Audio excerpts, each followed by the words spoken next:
everybody. Welcome to a very special What a Hell of a Way to Dad. It is Francis and Nate and Jack, all three of us. We have a lot of dad energy happening today. Unprecedented levels of dad. I just got a news report about the National Atomic Clock on Reddit this morning, that the clock actually slowed slightly this morning because how much dad energy is currently on this podcast. Yeah, that's why we have to be in completely different time zones to record this. Otherwise, if we were all doing this at the exact same hour, it would just destroy. I actually think it would be better. Cleave the time zone. I think it's actually better. It would be better to do it from afar like we're doing, because if we did it all if we did it all together, the universe would implode and it would end it all. Instead, it's a singularity. Yeah. I feel like what's happening here is that I'm, in Geneva and you're in Seattle, Jack, and Francis, you're right on the New Madrid fault, and we're just going to rip it in twain. Like the big earthquake is finally going to come, and then we're going to be like, oh wow, we never did earthquake-proof a single thing anywhere in the Midwest. Cool. All right. I guess we start from Terra Nullis. We've earthquake-proofed some things, but also I have long said that we need to just part Missouri out to all the 7 states that touch it, because there's no need for Missouri. It doesn't require existence. This month, we're coming up on Christmas time, guys. So I got the 3 of us together to do a little bit like what Jack and I did last month with Thanksgiving music, but we're gonna do it with Christmas music this time. So we've got some songs that Jack and I picked. Nate didn't get any say on these because we're kind of picking these kindie music artists, people that Nate may not know too much about, but we are going to start introducing you to some of these, because you have a small child that's going to want to hear some bops that aren't just, listening to Depeche Mode and Smashing Pumpkins over and over again. So we're going to need to flesh it out a little bit for you. So this is like a musical intervention. Is that what you're suggesting, Francis? This is not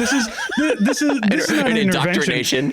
Nate has a much more refined taste in music than I ever will. I'm just saying that I feel like there are probably pathways of music that Nate has not traveled, but that I have, and that's very rare because Nate is, like I said, much more musically inclined than I am. But this here, specifically family and kid music, I got this on lock. And then of course I had to bring Jack on, who knows way more about it than I do, but that's to keep my own intimidation factor down. I just wanted to put it all on Jack's shoulders here. It's all, wow. If this fails, it's all on you, producer fair Jack. Enough. Children's media right now is in the process of failing writ large. I just heard yesterday that after like 50 plus years, do you know that Sesame Street is not getting renewed? Yeah. Really? That's crazy, because they left PBS a few years ago and HBO/Max bought the rights. And so it's been behind the paywall for some number of seasons. Well, they would release episodes like 5 years late, which people complained about, but it's just counting and ABCs. That stuff doesn't really change. Yeah, not a lot of current events in. But they did shorten it to a half hour, which really sucked. You don't get to lean into some of the really good alphabet singing sketches when you're down to just 30 minutes. Also, because Sesame Street, I watched a little as a kid. I was thinking back to like what you've now lost, and hilariously the meeting of the minds here, because every now and again my daughter has like a video we show her that she happens to overhear and she loves, and one is probably the best live mixing I've ever heard of a live performer is Stevie Wonder performing Superstition on Sesame Street. Yeah, and it's in the early 70s, and yet it sounds unbelievable, and she loves that video. And so I think about like, yeah, you used to have that, and now it's got, they're gonna run the brand into the ground, but it's okay, we can replace Sesame Street with like fake letters that don't exist, AI Sesame Street. Yeah, right. And it's still gonna feel like a step up from average children's YouTube. So yeah, you can tell it's AI because all the puppets suddenly have 5 fingers. Yeah, exactly. Yeah, brilliant. Yeah, it's like AI Simpsons. Homer has 5 fingers. No. Yeah, this doesn't work it's for me. weird. It's like normally they would teach you how to write, in English or whatever Sesame Street is localized to. They're teaching letters, but I guess they're teaching my daughter Cardassian. Some kind of language from Star Trek. Maybe it's the Romulan language, the Ferengi language. Yeah. Weird scribble runic thing. She's going to start saying incantations and open the Stargate. It's just great. To be honest with you, I am hoping I can not win, because you'll never win, but at least prevail for a while in the avoid screens thing. Because for sure. I see kids on the bus here, and it's just like every boy over the age of 12 is just like on some sort of like either Mr. Beast or French language Mr. Beast analog watching on their phones, and it's just like, oh no. Monsieur Beast, wow. Yeah, oui. C'est moi, Monsieur Beast. Salut YouTube. Comment ça va? On va voir si c'est possible de manger toute l'assiette de nachos. Ah! I don't know if I literally almost asked you the question in French. I don't know if either of you speak French at all, but I'm obligated to on a constant basis. So yeah, good for you. Not enough. My wife is 1,000 days deep in Duolingo, though, so she also speaks no French. So that's yeah. But she's being gaslit and humiliated by that owl. Like that fucking every day, man. Every day, that owl is either angry at you or showing you its ass for some reason. I don't know why. The bird is constantly showing me its ass. It's like always presenting, and it's very uncomfortable. You have now seen one nude egg. Yeah, that's good.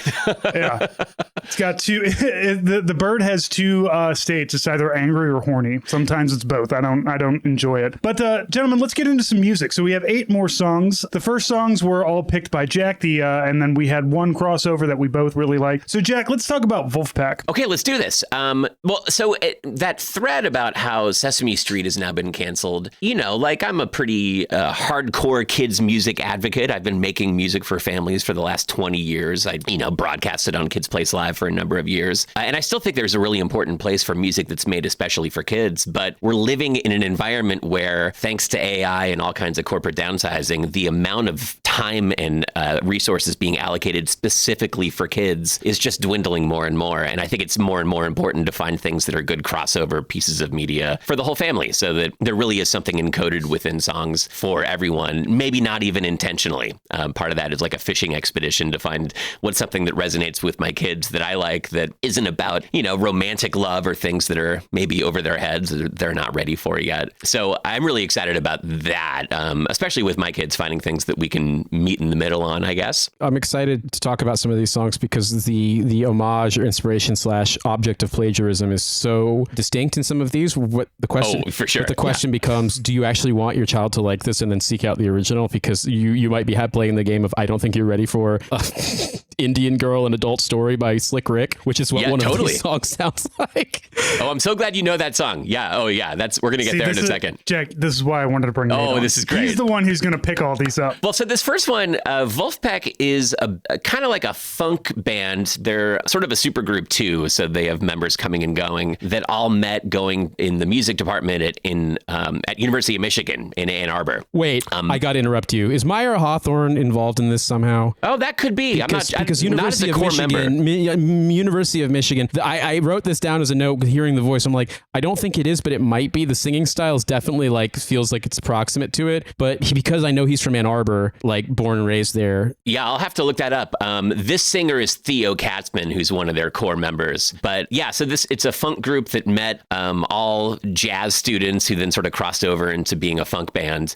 This is the first independent band that ever sold out Madison Square Garden a few years ago. And if you like this song, you can actually watch an entire show shot on the stage with an iPhone 5 of them Steadicam style playing a live show in Madison Square Garden in front of 15,000 people. It's an amazing experience. But this song, Christmas in LA, this one to me could be if they ever remade Die Hard, this one would be playing when John McClane lands at LAX. California, Yuletide cheer. All the little children and all the big children, it's Christmas in LA. All the ladies and all the little babies, it's Christmas in LA. Even the gentlemen, every single one of them. My notes on this are, this is the Jackson 5 if they'd been allowed to use distortion or fuzz pedals existed yet. The next note is the middle 8. What on earth is happening modally here? Now, you explained their jazz students makes so much sense because it's not wrong, but it's weird. And I was just it's insane. I was just Yeah. What is this? If this is intended, if this said crossover makes more sense because if this is intended to be kids music, I'm struggling to even place. I certainly can't tell you by ear and place where it's going, but even conceptually, I'm like, what on earth? And then it just goes back to what it was before. I was just all right, I can get down with that, just being weird, But yeah, then I asked, is this Meyer Hawthorne related somehow? Just because Meyer Hawthorne, being from Michigan, also sang on a couple of French Touch singles that I remember from probably 15 years ago. And that voice, the falsetto, the style, and then the real fuzz distortion on the vocals is exactly what it sounds like. So all those things line up, and you say also from Michigan. I'm sort of like, is there some connection here? It's not him necessarily, but is there some connection? Yeah, well, I think it all goes back to, Motown. These guys are huge fans of James Jamerson. And so I've learned a lot about, forget about my kids listening to this song. I personally have learned about music from a generation ago by hearing it funneled through these guys. Sort of like I've learned a lot about Bob Dylan, not from the source, because personally, I kind of don't like Bob Dylan very much. But I like a lot of artists who somehow have been able to repackage, like Taco Bell ingredients of Bob Dylan into my zeitgeist so I can understand it. Yeah. I think it's really powerful to kind of hear those themes carried on. Francis, what do you think about this song? I love a good funk song. I wasn't really expecting a funk song out of, just starting off for the whole thing. So I had to look up Wolfpack after that because I know that they're familiar. I'm sure that I've heard their music probably on Kids Place Live, but also on my wife loves to listen to the Christmas music stations on Sirius. So I'm sure I've encountered this before. It's really great. I agree with you. It does belong in not like if we made Die Hard today, but like if we could remake Die Hard in the 1980s again, or just redo the soundtrack. I think Wolfpack would have a good spot in there. But we got to keep Run DMC in there. That's my only note. If we're gonna remake the Die Hard soundtrack, that song's got to stay. Well, our next one, Jack, is from you, An Octopus. I had forgotten about this song until you put it on here, and a lot of memories came rushing back. This is one of you have a lot of silly songs. I feel like this one is is kind of out of nowhere though. So what's the background on this song? Yeah. Since this one is yours. Well, the background is I am sort of an ethnic mutt insofar as Judaism is passed down through the mother side of the family. I come from a mixed family. My dad was Jewish and my mom was sort of agnostically Protestant, meaning I don't fall into any camp. My dad didn't quite get me into like full, like true by the book Judaism. So I've always thought of myself as sort of like auxiliarily Jewish, but I connect with some of the traditions and holidays. And of course, having Christmas and Hanukkah in the same month is like double Christmas. So who's going to complain about that? This year especially is interesting because Hanukkah starts the same day as Christmas. So, I'm kind of the reverse in the sense my dad's family are Episcopalian Huguenot descendants and my mom's family are mixed. Some Jews from England, some Jews from England who didn't realize they were Jewish because the family kind of like decided it was probably wiser to assimilate. But I grew up with it because for a while in New Mexico, one of my best friends' dad was a conservative rabbi. And so I played basketball on a team with a lot of kids who were Orthodox and went to Orthodox day school. And so I spent a lot of time high holy days and then also Shabbat services and stuff like that. So even though my parents didn't really practice any religion, I grew up a little bit around it. So yeah, I mean, I know a lot of, there's like novelty Hanukkah songs and then there's like the sort of like modest Yahoo grade, sort of like music you listen to if you are listening to music if you are Orthodox. But this is interesting just because like conceptually, sort of the way it sounds. I'm like, look at my notes. I wrote, Jack, I see you like show tunes. The funny thing is, like, I hate them. I do too, but it has a show tunes kind of. Oh, for sure. And there's like a bit of the Sprechgesang and stuff like that in there. Like it feels show tuney. Like the Hanoctopus is a part of a play about it's a musical about the Hanoctopus. Right. Did you play all the instruments on this? I did, yeah. Because I wrote here basically that like the instruments aren't really in the way of the lyrics, except the bass is definitely trying to sneak in some Geddy Lee vibes. Also Jewish, so you know what, it's appropriate. Yeah, right. Yeah. And I also wrote, I said there's a key change in there where you kind of switch to you kind of get like a klezmer motif for a bit, and then you go back. Yeah. And I was like, yeah, it's good. All right, it's not just like a Hava Nagila or something like that. It's actually kind of like taking from more of just like that kind of cadence. And no, I thought that was good. It was fun, but it did give me a very much like I was thinking like Applegate in Damn Yankees, the devil in his songs about I'm this badass guy and you can sell your soul to me so the Yankees can win the World Series or whatever. Like there's a degree of Broadway-ishness about it. Oh no, for sure. Yeah, I think it was intentional, but very much in parody. Hamilton is a musical that my whole family and I can agree on, and I'm a huge fan of the producers because of its meta qualities and taking the piss out of music musicals in general, but as a general rule, I'm not really a musicals guy. I think I just can't handle the cringe that much. My brother was a theater tech in high school, and so we went to a lot of the shows where he did tech for it. And the only musicals I've seen since then, I think I saw the Book of Mormon once, and I saw it doesn't really count because it's really not the same, but because a friend of mine, one of his friends was a dancer in the touring production of American Idiot. So I saw that in Seoul, South Korea for some reason. But I haven't really gone to musicals. It's not really my thing. Like there's an absolute like profound amount of talent and discipline required to do it. I've guessed it on The Worst of All Possible Worlds a bunch of times, and all of them have backgrounds in musical theater, and like there's so much you can draw from, and it's fascinating. But it's not really my thing. So I get to be the outlier here. I'm the musical theater person. All right, here we go. Yeah, I look. Ever since I watched Newsies, it intersected that like, oh, we can sing about being in a union too. Cool. That's kind of gave me the insight that I needed into musicals, and I have enjoyed them. There are ones that I don't really, I can't stand Rent. But Jack, if you haven't seen Greatest Showman, that's a really good one. I've seen the movie. Is there a? Oh yeah. No, sure. That is a musical. You can have speaking in a musical. So Greatest Showman is a if you want to listen to Hugh Jackman sing, and he is good at singing, but he's not theater singing, but he is Hugh Jackman. So we all let it. He's very handsome, so we let it go. Yeah. Unfortunately, I was raised completely Catholic on all sides of the family, so I do not have any Hanukkah or Jewish flavoring in my past. So a lot of although there was, I remember. Are you guys familiar with a singer called Cornmo? No. I saw Cornmo. He's a one-man band with a foot pedal drum and an accordion. Okay. I think I saw him open for They Might Be Giants, and he's got a song called Nagila Monster, which is the Hava Nagila, but on an accordion, kind of shredding. So I'm glad I had not thought about that song until we actually started talking about it, and I feel bad, but I'm glad that there is Jewish representation here, not only in Hanoctopus, which you're going to hear a little bit of right now, but in our next song too. So let's go ahead and play a little bit of Hanoctopus. I'm the Hanoctopus. Hanoctopus? That's right, the 8-day mascot that you need. And I'll open up your presents with my suckers at amazing speed. Hanoctopus. Hanoctopus? And I'll throw my hat into the ring. An undersea creature with surprising features. Did I mention I can also sing? Oh, brother. And check out these 8 tap shoes. I cheery berry berry bim bum bum. I cheery berry berry bim bum bum. I cheery berry berry bim bum bum. I cheery berry Pretty berry good bum tap dancing. Oh, thank you very much. That's my song, Hanoctopus. Yeah, and it is really true that Hanukkah's not really a very big holiday in the Jewish calendar. No. Shabbat every Friday is like the most important holiday, and then the high holy days like Passover and Rosh Hashanah and Yom Kippur. But Hanukkah gets elevated just because of its proximity to Christmas. Yes. And people's assumption that it must be a huge deal, and it is a big deal. Although normally what you're getting most nights is like, I remember when I was like in 5th grade, one of my biggest presents was like I got an 8-pack of combs.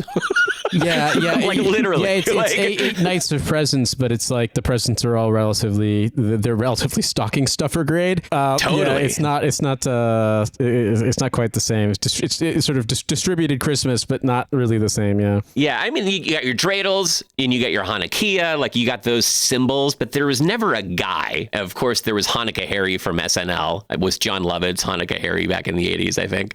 But that's not like really an ordained character. So I really wanted there to be a full-blown mascot, like a Philly Fanatic level Jewish mascot. So this is where the Hanoctopus came from. Oh, but it's not our only Hanukkah song. Puppy for Hanukkah by David Diggs. Okay. So yeah, we're staying on this. And speaking of Hamilton, David Diggs plays the dual. Oh no, yes, he's the dual role of Jefferson and Lafayette. I guess he plays Lafayette in Hamilton first, and then becomes Thomas Jefferson. And he really had a moment there in the late teens, 2020s. Certainly for my family, I think we talked about this, Francis. My family and I listened to the Hamilton soundtrack about 1 billion times. Knew it word for word. So he's Lafayette and Thomas Jefferson? Yeah, that's right. Is that like a Pokemon evolution that he goes through in the middle of it? Exactly. They caught him. They made him mad. And then he came back and he was breathing fire. No, it wasn't really explained. I think just Lafayette was in Act 1 and Jefferson entered in Act 3 and stayed with us for the rest of the show. Well, look, Lin-Manuel Miranda probably costs a lot of money, so you got to cut corners where you can. Yeah. you get to be three guys now. Yeah, After right. this, you're gonna be one of the unwashed masses It's in one the of back. the most popular musicals of recent memory, and the casting basically is like a Robert Rodriguez movie where they've run out of extras, so they just have to keep reusing people, or like the big bad henchman, or the big bad boss. All his henchmen are like teen boys because there aren't any adults left in the town where they're shooting the film. Yeah, that's right. So I love this song. And again, he takes us through each of the 8 nights of Hanukkah, and each night of Hanukkah, his presents just absolutely blow. Like the first night he gets socks. The second night, he gets a sweater and has to feign enthusiasm for it to whomever gave it to him. But will he get the puppy for Hanukkah? I mean, you got to hear the whole song to find out. But spoiler alert, he gets the puppy. I have to admit, this is probably my least favorite of the ones on here, not because of the content or the sort of the polish of it. It's more to say that it just, to me, when I listened to it, I wrote down, if I'm being honest, this reminds me of all those Roblox themed songs that kids buy on iTunes or whatever, except it sounds like the new level they're advertising is just called Judaism. Hey, there's an idea, by the way. Yeah, it's like we're not supposed to proselytize, but I suppose you can proselytize on Roblox. Like it it just extends beyond any jurisprudence. A friend of mine, this is completely unrelated, but my wife got our daughter a book that's like it's Ramadan Curious George, and it's Curious George helping his friend Kareem fast, because he wants to fast for Ramadan. And I obviously a lot of my close friends in the UK are Muslim, and I sent Hussein, who's in madness mode right now because his wife just recently had a baby, so he's got like a 3-week-old or a 4-week-old and is not getting any sleep. And I was just sort of like, I think we got to consult with the hadiths on this. I don't know if it's shirk or it's blasphemy to invite a monkey to the iftar. And his response to me, Cynthia heard me laughing and thought that I was like I had slipped and fallen and I was hurt. What he basically said to me, and I swear to you, this is actually related. He says, so first of all, somebody once asked about their cat, regarding their cat on IslamQA.com. They had to ask whether or not a cat needed to fast, and he writes, it implies the animal world must follow the ways of humans, but this goes against religious law because fasting for humans is an act of worship to cleanse one of sins. What moral crime has Curious George committed? The desire to be inquisitive? He is asking the big questions. And so I think to myself, I'm like, maybe we can ponder these big imponderables through Roblox style music that's going to teach people about various tenets of Judaism and following all the mitzvot and things like that. But for me, it's just more, I don't know. It's just some of this just stylistic preferences, just kind of like not for me. Yeah, I actually saw a band a week ago. A couple friends of mine and I are in a big 8 or 9 piece funk band, and they covered this song, and it killed. It absolutely killed in the room. So for what it's worth, that Roblox energy seemed to make a bunch of drunk 30 to 40-year-olds move. So.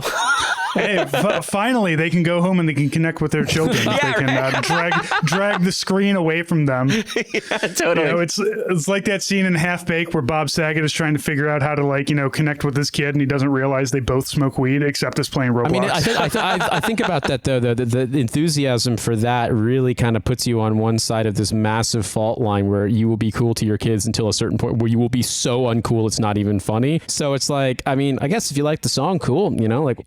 It's one of those things where I thought I was listening to the song about Tomato Town or whatever is from Fortnite, but just a slightly different version. That's just yeah, sure. All right, well, here's a bit of Puppy for Hanukkah. You can laugh if you want to. But I'ma get a puppy for Hanukkah. Clarinet, no harmonica. When I get a puppy for Hanukkah. That's right. All right, now we come to my most hated song. Okay, here we go. This song is like a WWF heel, It's for me personally anyway. This is the song I love to hate. This is the song that you play 10 times in a row at the bar at 11 o'clock at night and see who's going to punch you in the face. My brother once played Sister Ray by the Velvet Underground in a bar, and I think he probably got a better reaction than if you had played this song once. Quite frankly, it's just my notes are very brief on this. I wrote point number 1. Yep. It sure is. And then point number 2, does this predate sampling and pitch shifting? Could you do this on like an MPC, or did they actually have to manually review Oh, it was by tape. sounds of dogs barking and assess the pitch and get it to match? Wow. That's right. Yeah, because this is an old. This is an okay. So we haven't described it. This is the dogs barking jingle bells. It's the Jingle Dogs. Yeah, they're the best. Yeah, and this has been around for a while. You had to do it old school. You had to go and stomp on the dog's tails to make them bark and everything. You basically had to do like Brian Wilson Pocket Symphony building good vibrations, except for dogs barking. And it's like, can you look yourself in the face after doing it? Can you look in the mirror and not want to end it all after that? Well, I guess maybe you're into dogs barking. I think whoever produced this, Don Charles, who presents the Singing Dogs, he's the man behind the magic. They had only, I think, about 6 snippets of tape, and they just very speeded them and figured out which ones had the right tonality, and then just kept playing them. And that's why, if you hear the same note repeated multiple times, it's the exact same sample repeatedly. Yeah, there's a part of me that like it's just kind of amazing because this would have taken like the Wrecking Crew level of studio engineers to do in the old fashioned era and the tape reel era, and now it sounds like someone's doing it on like a a drop board, like a one of those things you can buy to play samples on a Twitch stream. Like it just or an SK1 like Casio SK1 sampler from the 80s. This is Gene Belcher is playing this in Bob's Burgers on his keytar. Yeah, Trent Reznor was like, we found if we made a dog bark really fast, we could record 60 seconds of it and slow it down and get 4 whole minutes of a dog barking. I love this song. I mean, I do think it's absolutely maddening. And the more times you listen to it, actually, I had a night once where at the Frontier Room here in Seattle, friends and I were feeling a little rambunctious, and I purchased, I think, 40 plays of Jewel's "Who Will Save Your Soul" on a jukebox, and just waited to see what would happen. The bartender, who I didn't know this, bartenders have like little secret kill switches under the bar. Yep. She killed it on the first play. She didn't even know what was coming. She cleared the cache, and like I hadn't even shown my full stuff yet. It was like $20. It's amazing how that can happen. I definitely one time we convinced at a bar, we drank out a lot and tipped a lot. People, the staff knew us to play "Dancing on My Own" by Robin when it was a new song, and they killed it after 10 seconds. And I was just like, my God. You just don't understand the brilliance, man. You know what? You really don't understand the brilliance. There's a Substack that somebody wrote about their adventures getting kicked in a bar by doing this exact same thing with The Boys Are Back in Town. There was also the thing where the guy, you found that you could basically pay to play stuff in the jukebox at any Denny's anywhere in America. And so he basically would just... As long as you know the code for the jukebox, you can do anything. He picked one in like Milwaukee or something and just played The Boys Are Back in Town like 50 times. But yes, I remember reading the article too about this, about like... Getting confronted by the bar people as he walks up because he was just manually doing it each time. It was great. Incredible. Well, I would do that with this song. To me, it's the perfect marriage. It's the cosmic gumbo of like old fashioned, like nostalgic Christmas energy, and it's wacky. And I like thinking about those guys. I mean, this is like Beatles era or even pre-Beatles era studio technicians who are like wearing white lab coats, and these idiots are having to sit there splicing together pieces of tape to make these dogs sing. I really appreciate the bit. I think the Hadiths are wrong. I think these dogs need to fast for Ramadan because they have sinned. Well, here it is. It's the Jingle Dogs.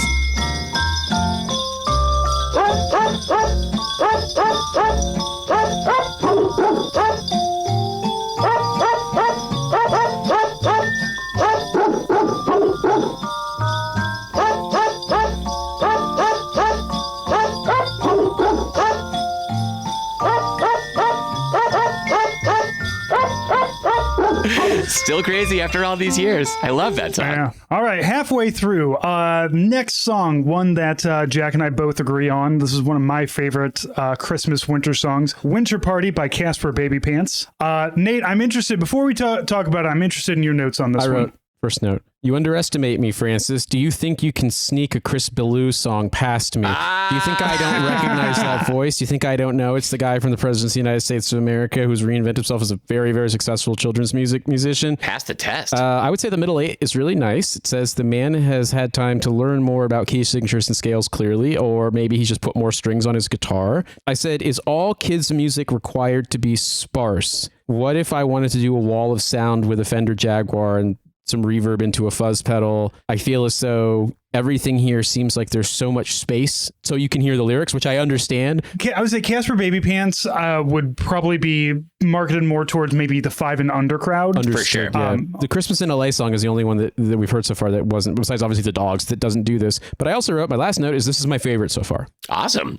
So I'm good friends with Chris. He lives here in Seattle, and I met him by nature of my bands. He saw our bands play right as he was starting to consider converting what had been a sort of one-off album that he did as a benefit into what became Casper Baby Pants. So he made his first record, and then we'd been playing for a couple of years. He came to one of our shows, and he was like right on the verge of becoming, like one of the biggest kids music superstars. And it's so fun. Like he stopped doing this a few years ago, I think made like 15 records, and was very committed to that sound. A lot of artists want to keep growing and changing through the years. You listen to their catalogs, you can see what that vector looks like, good or bad. He was like, he found a realm that he liked the energy in and just wanted to stay there and wanted the music to be interchangeable so that you never really knew what record each song came from. You could stick it all into a mix and everything would, maybe the sequence wouldn't be right, but the energy would sort of flow through really naturally. No, I want to hear the Metal Machine Music album from Casper Baby Pants. Totally. I mean, gosh, I've never been around someone who is just more of just a spigot for musicality. Like he writes multiple songs a day, constantly. He has thousands of songs. He's now putting out solo stuff just because he wants to. Like it's not commercially viable. It's really inspiring and also just maddening to see how he works and how just consistently he's making music. I would say, I mean, just in case it sounds like I was dissing him in the part about the modes and stuff, I would say that quite frankly, even the first President's album, in the vocal parts and harmonies, there's so much going on musically. It's just that the sort of backing tracks are, aside from a few bits here and there, are relatively stripped down. They're pretty simple. The chord progressions of songs like Lump, Peaches, Kitty, Feather Pluckin', etc. You have the random, incredibly good song Naked and Famous, which I feel like they don't get anywhere near enough credit for. Oh, for sure. I realize that's Kim Dial playing the solo, but like still, regardless, incredibly good song. But I've always liked them. I've always really liked, I've never really listened to stuff outside of Presidents. And if I'm being perfectly honest, I only ever really listened to the first 2 albums. But I listened to that first album because it came out when I was like 11, religiously. I knew every song by heart. Yeah. And going back recently and kind of revisiting it, I'm sort of like, yeah, for all of the sort of like kind of punk styling or like sort of mid 90s alternative styling of stuff, like musically, there's actually quite a bit going on here. And it's nice to see, like we hear what you just described, and also to like encounter this in the song that like this band's obviously extremely talented. And this doesn't sound like it doesn't sound cloying, it's nice. It's musically, it's really nice. Yeah. He really just kind of latched onto an energy and I think just inhabited it as long as he could. Yeah. And I really love this song. He's got a ton of songs. None are like off the charts exciting. He doesn't have bombastic Casper Baby Pants songs. There aren't, big explosive numbers. Things are for the most part pretty mid-tempo, stripped down like you're saying, but extremely melodic, easy I'm to be the Spoon of kids music. Yeah, totally. Oh my gosh. Yeah, don't get me started there. I once saw people that it was meant to be a compliment. I think it was on iTunes describing like indie's most consistent band. I'm like, that's such a sneak diss. Like genuinely, and I love Spoon. I genuinely do, but like consistent, it feels like a loaded compliment with them because basically up until relatively recently, it felt like every song was mid-tempo. Like that's just the nature of it. Sometimes you find a thing that works. Yeah, for sure. Well, I think this song works. This is Winter Party by Casper Baby Pants. Singing in the choir, sitting by the fire, up on tiptoe, it's drifting higher. We're having a winter party. Another year to grow while the icy winds blow. Make a little ball and give it a throw.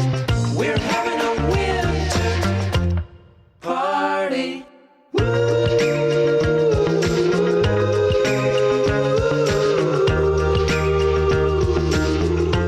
Francis, this is one that you suggested that I had also suggested.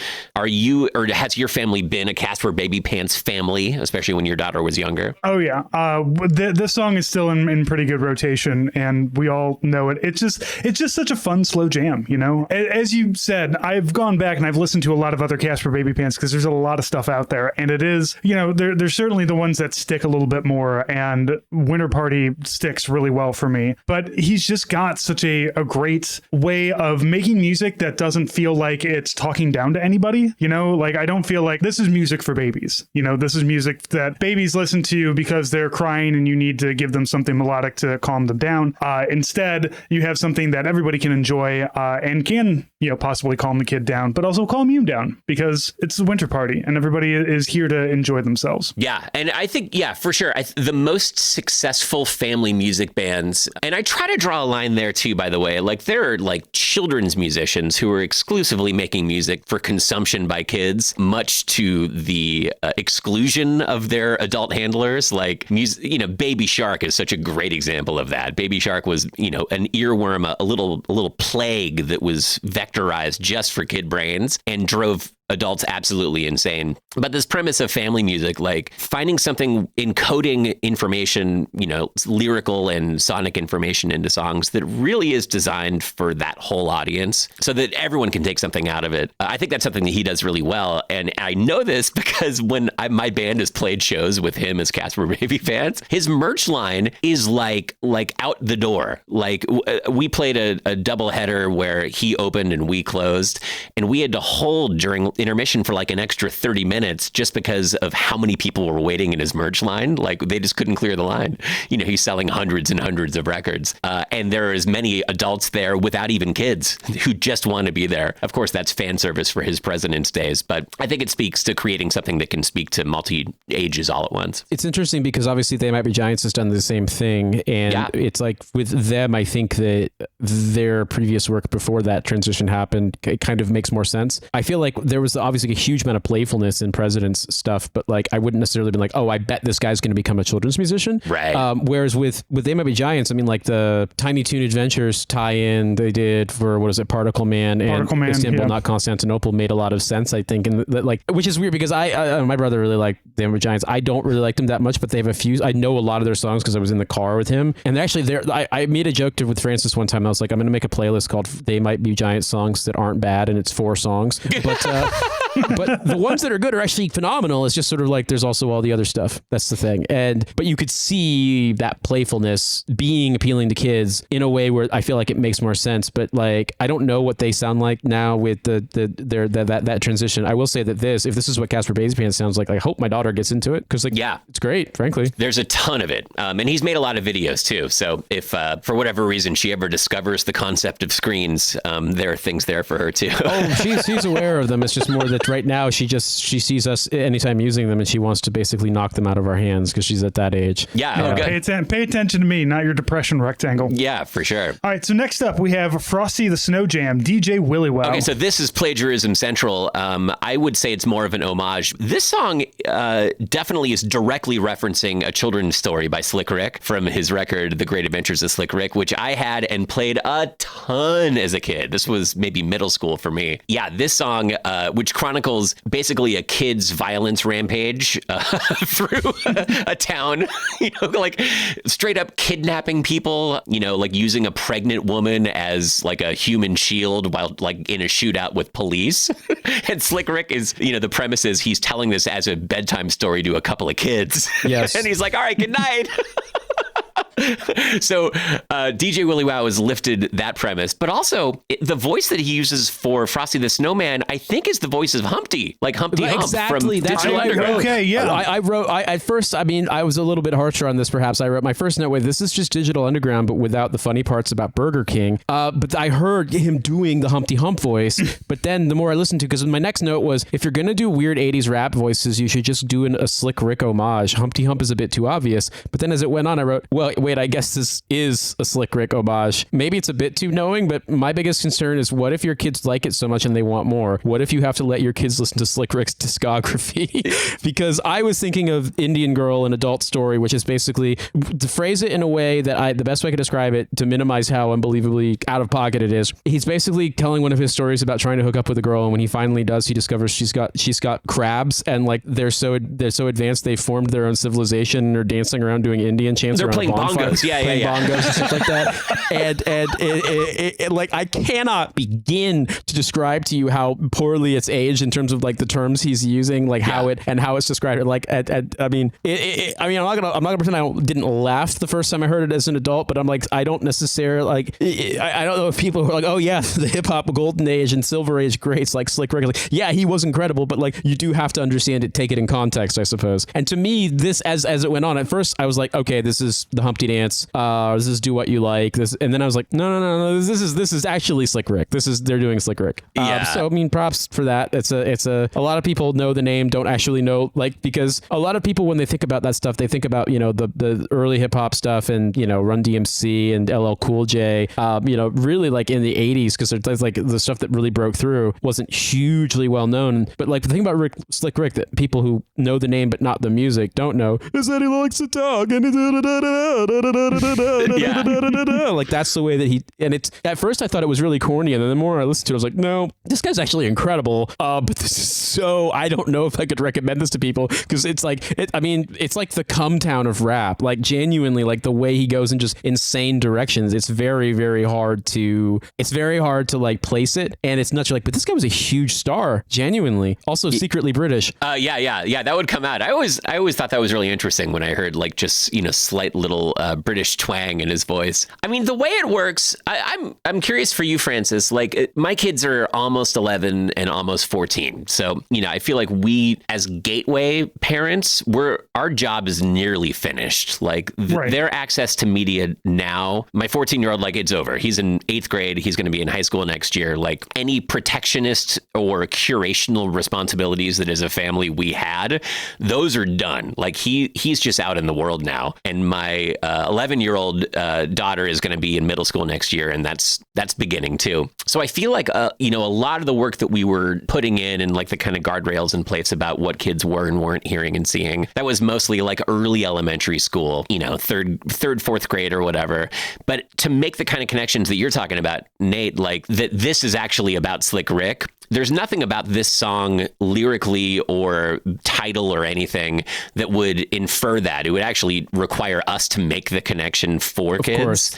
It's more that if they hear it and they're like, I want to hear more music that sounds like this, it's like you have the forbidden knowledge. Well, they would go to the artist, I think. Yeah, there's more DJ Willie Wow exactly. out there. You know, trust me, this is not the only homage he does. He's been a hip hop artist for almost 20 years now. Does he just do homages like in styles of lots of different artists, or is this? He just does lots of hip hop for kids, like gotcha. It's specifically for that. And this is one that definitely telegraphs more of, you know, its origin story. A lot of the other ones are, I think, just very surface level. These are what they are, and this is me doing it. But gotcha. Do you still find yourself in that role, Francis? Do you find yourself in the gateway protectionist barrier between certain media and all that? So because we homeschool, my daughter doesn't get she doesn't get exposed to a lot of outside influence from other kids, which has its ups and downs. You know, the ups being she doesn't know what a Roblox is, and that means I don't have to learn what Roblox is, which is great. The downside, though, is that, you know, while she's discovering music on her own, for a good month and a half, we heard a lot of Pokemon rap battles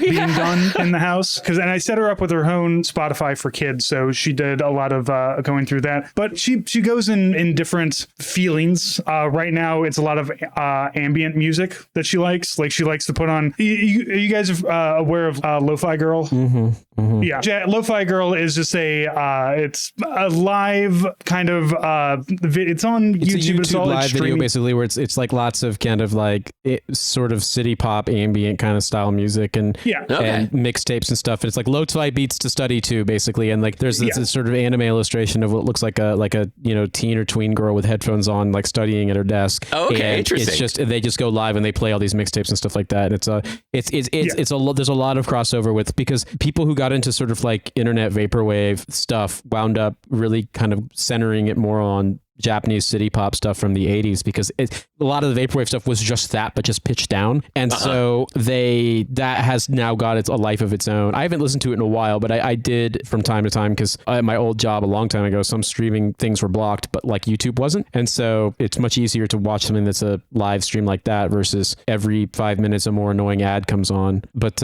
yeah, so I could see kids being into it, and it's there's nothing, as my experience of it, there wasn't anything that was like going to be a concern. Sure. Yeah. Yeah, but I mean, for the music that we listen to, I just kind of let her figure out what she wants to listen to on her own. But really, she just likes to put on ambient music and then like take apart a clock radio. So she doesn't.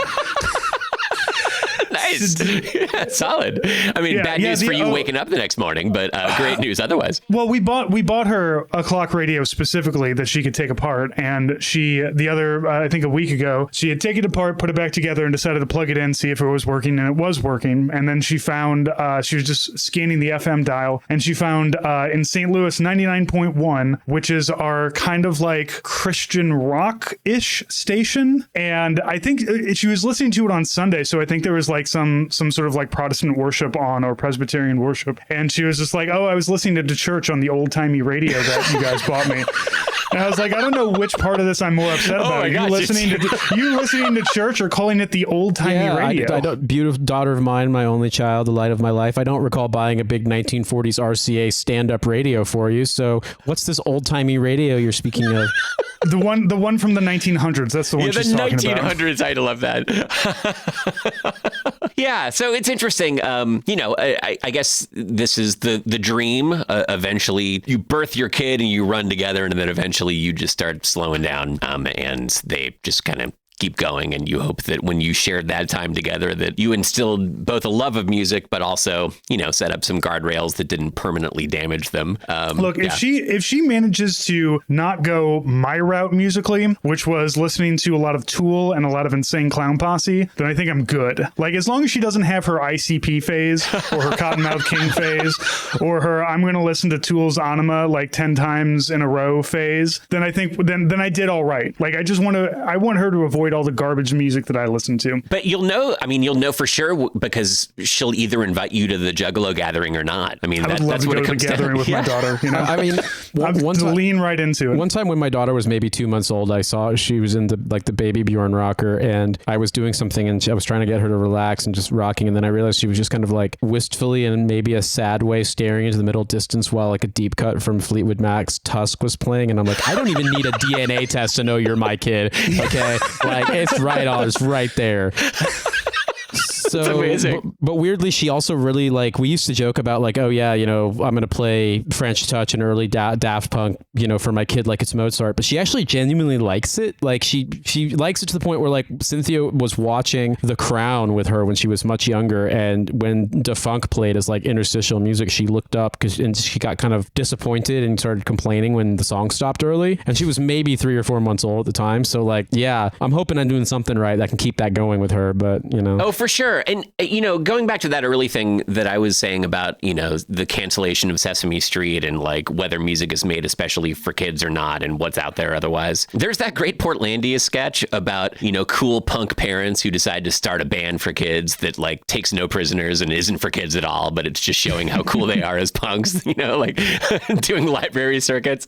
You can take that to the extreme, obviously, where you're like forcing music on kids to make them right. But the truth is that like they are sponges, and they look at us, especially in those early years, as like the source of everything. And there's real value too in like sharing something that you just have an authentic, visceral connection with, and showing what it looks like to be in love with art or to be in love with music. And they pick that up. So, I mean, my kids, when they were younger, they were into whatever I was into, whatever I was playing in the car. They were super into that because, I like to think that I have good taste. Obviously, we share genes, but they also, we're learning how to even connect with music in the world at all. That's not necessarily an innate skill. You have to kind of figure out what role does this even play for you when you're a kid. Yeah, see, I don't have this because my kid was complaining about our music as soon as she could talk. So. Oh, interesting.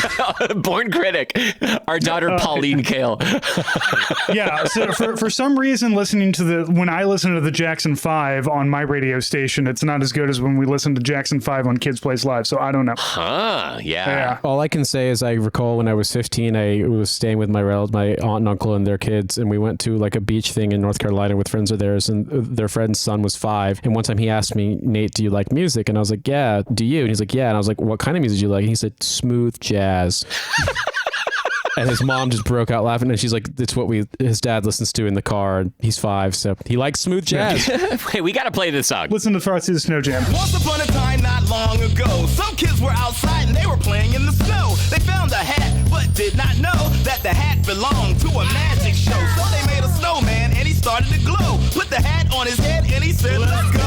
He started to blink and he began to sing. He said, come on everybody, let's party till spring. My name is Frosty. Frosty the Snowman. It's cold outside, so clap your hands. We're gonna slip slippity. There we go. That's Humpty Hump as Frosty the Snowman and Slick Rick as DJ Willie Wow. Or is it the other way around? That's Frosty the Snow Jam. But I encourage people to check his music out. There aren't a ton of musicians making hip hop specifically for kids. And his is pretty varied and really high energy.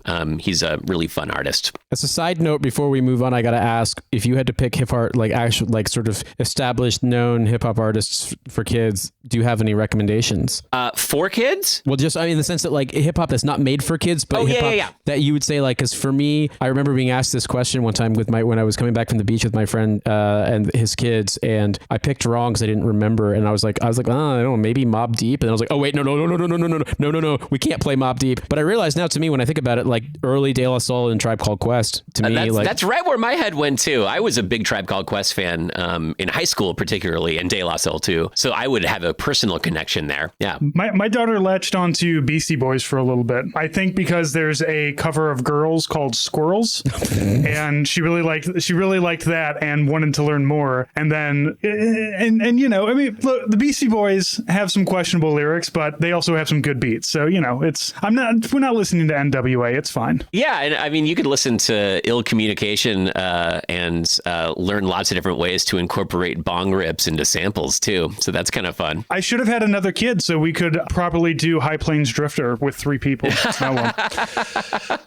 Made a mistake. I'm gonna have to borrow your daughter when she's able to talk, Nate. I'm sure she would love to go visit Missouri and hang out with her cool older cousin and do Beastie Boys family jams with you. Let's just pick the playlist in advance so you don't get the one with the random Richard Pryor samples in there or whatever. You know what I mean? Yeah, the random Richard Pryor, or the one where Mike D talks about how he likes underage girls. You know, or the sure. If I knew it was going to be that kind of party, I'd stick my dick in the mashed potatoes. Exactly. Yeah. Oh, I love that one. Yeah, and there's one where Q-Tip too drops John Holmes. That's true. That's an important reference. All right. So this next song is another one of my picks, Moose on the Loose. This song was very popular in our house too, along with Winter Party. I picked it because Moose from cold climates, so I feel like it still has a wintry kind of Christmas theme to it. Well, we know that you're a big Northern Exposure head, so there's a real connection there. Northern Exposure is a very good TV show. It's on Amazon now. You should watch it. I was stationed in Alaska for 3.5 years, and so the image of the moose is more of like, oh shit, I have to drive the long way around because that thing's not moving anytime soon. And or you're on the running trail and suddenly you see one, you're like, I am turning around and going away because I've seen these things are they are territorial. So yeah, I'll have to send you. There's a video of a family that is vacationing in Alaska or Canada, and they have a Great Pyrenees, and the Great Pyrenees gets loose and goes and starts barking at a moose and chases the moose away. It is, and the family is very smart. They did the thing where it's just like, I can't run up there and help because the moose will kill me, yes, but I can videotape this. There you go. And maybe there's like a 50-50 chance that we're gonna have a great video or a film that nobody's gonna watch. It's either a great video or it's the thing that Werner Herzog listens to the sound and then says, you must not watch this. Yeah, whatever you do. Oh man, one year my wife and I did a couple's costume where we dressed up as Timothy Treadwell and the bear. It was such a good costume. I was Tim Treadwell, and we rented a big full body bear costume for her. And I had a little tape recorder with Werner Herzog voiceover narration from the movie. So we'd walk into rooms and just play it. It was was my favorite costume of all time. That's amazing. There's a certain poetry. It's so I remember good. I watched that movie while slowly getting drunk at a bar, and that was probably the best way to experience Grizzly Man. My favorite thing about that movie, by the way, is that like they do all the POVs of all of Tim Treadwell's quote unquote friends talking about what a great guy he was, and all they talked about was his hair. It was amazing. Like he would go surfing, and he'd come out, and his hair would be just perfect. We really miss him. Well, look, in the U.S. Army, your promotion is based on how fast you run. So But also, perhaps you have great hair. It does actually factor in the number of times I heard that mentioned. And there's some people who just really don't look good with a military haircut, especially if you're in combat arms and they're stupidly strict about it. Because look at me, I got a great big old forehead. Let me get my hair down a bit. You know what? It helps a lot, but not with the high and tight. So I was never going to succeed. Yeah, well, Tim Treadwell could have been a commanding officer. Yeah, he could have been great. Just not of bears. Yeah, you'd like to hope that they put him somewhere else. Yeah, so my notes for this is the first one I can't immediately place the inspiration for. I said the best I can come up with is it kind of sounds like you took that song Tres Delinquentes by Delinquent Habits and sped it up, but also quantized it. It's not swung at all, but it just has like the horns bits and it has a kind of hip hoppy feel to it, but it also has like Delinquent Habits were kind of a one-off band in the 90s, but they were like Mexican American hip hop band, and they used a lot of like mariachi horn samples and things like that. I then wrote, what if Frank Zappa and Missy Elliott did a collab in 2003, but it was on an FM radio station's parody song budget? And then the last note is, I too love sub-oscillator bass synths and want to make kids listen to them even if they don't want to. Against their will. So Ozomatli is an interesting band. Speaking of crossover bands, like a la They Might Be Giants and Casper Baby Pants, Ozomatli has been a band, I think, for like 30 plus years from LA. Since 95. Yeah, they've been around. Yeah, and very, I think, eclectic mix. There is some hip hop kind of woven into what they do. They also, like border on Rage Against the Machine level advocacy. Randomly, my band played a show with them here in Seattle several years ago, and it was a really weird set. Like every song was drastically different. So I don't really understand this band's like musical pedigree or kind of what their sound is. I don't know that they even understand that. I think they're making a lot of weird things, but it's a catchy song that we played a ton on Kids Place Live. It's probably one of the songs that survived the great format change of February of 2024. I think it did. I think we have heard that since then. But yeah, it's a favorite of mine because we heard it so much, and it's got a great when your kid is just starting to learn how to sing along to songs, and during the normal verses you get there's a moose on the loose, and that's what we have going on in the family there. Yeah, it's a simple song to quote sing along with. So this is a little snippet of it. Getting closer, time to jog more. Oh boy, is that a caboose? Oh my gosh, there's a moose on the loose. There's a moose on the loose. There's a moose on the loose. There's a moose on the loose. There's a moose on the loose. I remember a song called There's a Moose in My House on like California or Seattle FM radio. It was like a parody song in the 80s when I was very little. I lived in California, and then my parents had been living in Washington before. So, but I was like, that was like a goofy parody song. There's a moose in my house. I don't know what to do. There's a moose in my house. I'm standing in moosey poo. Stuff like that. So when you said moose on the loose, I'm like, I know it's not the same song. And I was like, well, this is so far and away from what I sort of came into it thinking, because I thought it was going to be like one of those, FM radio parody songs, but no, this is something entirely. No, this is serious. There's a fucking moose on the loose. Yeah, it's like Southern California Chumbawamba has come together to warn you about this moose. All right, it's serious business. Holy cow! Maybe that's the tagline for Ozomatli. It's Southern California's Chumbawamba. But when a noose knocks you down, you don't get up again. You don't. Famously. No. I need to know what Ozomatli's ideas on a federal government are first before we can really make that comparison.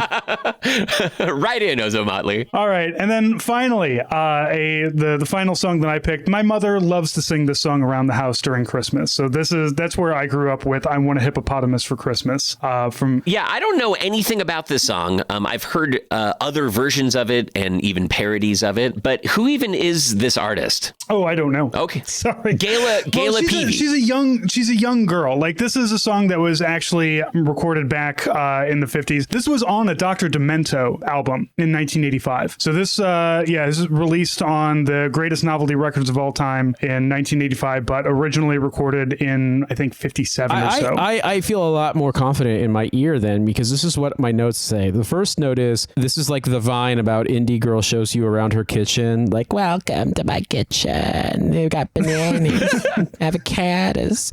But then I was like, next note, is this the genuine article of warbly 1940s shit, or have they done a really nailed on parody? And then the next note, to be honest, it feels like it's got to be the genuine article because there are too many flourishes in here that wouldn't survive modern production. Also, is that an oboe? And then the last note is, this sounds like a live band, so it's got to be original. This is what is playing when you die of tetanus in the real life version of Christmas Story. Sorry, sometimes I can't read my own handwriting. I apologize. Oh man! So you don't shoot your eye out. You actually die of tetanus. You succumb. Yeah, because because there was tetanus on that pole when you got your tongue stuck to it, and then it. Yeah. Right, of course. Stuck my tongue to a rusty nail. Did you guys ever do that, by the way? As kids, did you ever get your tongue frozen to something? I definitely did. I did, but it didn't. It wasn't as hard to get off. But yes, I've done it. Yes. Yeah, I did it on purpose. Not with a pole. Like I just, one of those like let's do science and safety and put like I think it was a metal cup that we had in the freezer, and then you lick it and it sticks to your tongue, and then it's fun, and then you panic a little bit. But then it's fine. I got stuck to a metal handrail on our old porch back in Bloomington, and I think I lost some skin on that. Like I think the skin stayed on for the rest of the winter, if I remember correctly. I was like 5. Ugh. Yeah. You go out there every day and it's just mocking you, my tongue skin. And that's why I can't taste salt anymore, kids. Exactly. All right, so this is one of those classic from the This is released in 1953. Gala Peavy was 10 years old when it was released. Did not see a lot of playtime back then, but was revived with Dr. Demento, and that's why it's kind of come back a little bit. I don't know if you guys have heard this song outside of me recommending it. No. It may just be that my mother loved Dr. Demento. There's also a great Star Trek song on the Dr. Demento called Star Trekkin' that we would sing all the time too. Back before Weird Al was here, back before Casper Baby Pants, you had Dr. Demento, and that was about it. Dr. Demento, if I remember correctly, actually launched Weird Al's career. Yeah. He came on to play My Bologna and had his friend drum on the accordion case while he played the accordion and sang it, and that started it. Yeah. So I think I've said this before, but if you guys haven't seen this, definitely watch Weird, the Weird Al Yankovic biopic. It's amazing, truly amazing. And it definitely won't tell that story correctly. The whole thing is a parody of an actual biopic. Is there music in it? There is, yeah. But so it's a musical. Oh, it is a musical. Oh, no. There you go, see? I mean, I will say that for me, like, I liked Weird Al unironically forever and still do, although I don't really keep up with his new stuff. But going back, once I started to take musicianship more seriously, going back and listening to how nailed on of a style pastiche Dare to Be Stupid is of Devo and just new wave stuff in general, it's mind-blowing how talented that man is. Genuinely. Yeah, for sure. Yeah, we had, I believe there was a discussion about why more genius artists don't rise to the top like Beethoven and Mozart. And like, I don't know if you've heard Weird Al, but nobody's doing it better. Yeah, he's an amazing shapeshifter. Yeah. And even his more recent parodies, listening to his American Pie, The Saga Begins parody, even down to the distortion on the vocal mic that he's using, like he overdrives it in exactly the same way that Don McLean did. That way that he does the specific engineering and choices in recording and instrumentation, it's unbelievable how good it is. Like, to the point where you're like, I don't know if they wanted you to be able to reverse engineer it. Like, the whole idea was supposed to be like secret in the sauce, but you just can apparently, like you can deduce it. I mean, Mark Mothersbaugh famously said that like he was kind of tongue in cheek, but he's just like, I hated him for it. He did a better Devo song than Devo. Totally. And Nate, I don't know how much you know about Hamilton if you've listened to any of the music, but there is a very good Hamilton polka done by Weird Al that is an amalgamation of all of the Hamilton songs. And it's the one way that I've been able to find I can enjoy Hamilton. Yeah, 27 Hamilton songs in 5 minutes of polka. Yeah, all to polka. Really amazing. All right, this is our final song of the show. I Want a Hippopotamus for Christmas.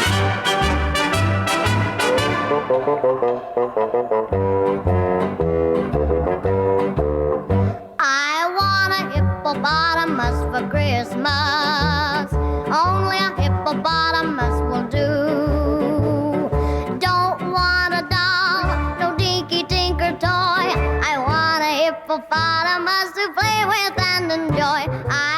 What is Hippo the Hero? What do you mean Hippo the Hero? It says that in the title. I want a hippopotamus for Christmas. And then parenthetically, Hippo the Hero. No, I don't know. Okay. I don't That know means either. we all get to do some research after the show. We all get to hit up Wikipedia after this. The Wikipedia doesn't have that parentheses at the end. It might be just a thing about having to put the song. I don't know. I'm listening on Apple Music. They throw in a lot of extra No, parentheses. they have it on Spotify too. And Yeah, it's on Spotify too. Well, excellent pick, Francis. Thank you for that. It's very jazzy. It reminds me a lot of those Spike Jones songs from the 1930s or 40s too. Like, Anyone Want to Buy a Bunny? Do you know that one? Mm-hmm. Yeah. Very similar. Maybe that's just what happens when you put a little kid's voice in front of a microphone. What's very funny is I think I got duped by the algorithm because I actually thought there was one more song in our list because I think Spotify just played Jingle Bell Rock for me, thinking I wanted to hear that. So I actually wrote some notes for Jingle Bell Rock, not realizing it wasn't part of our program.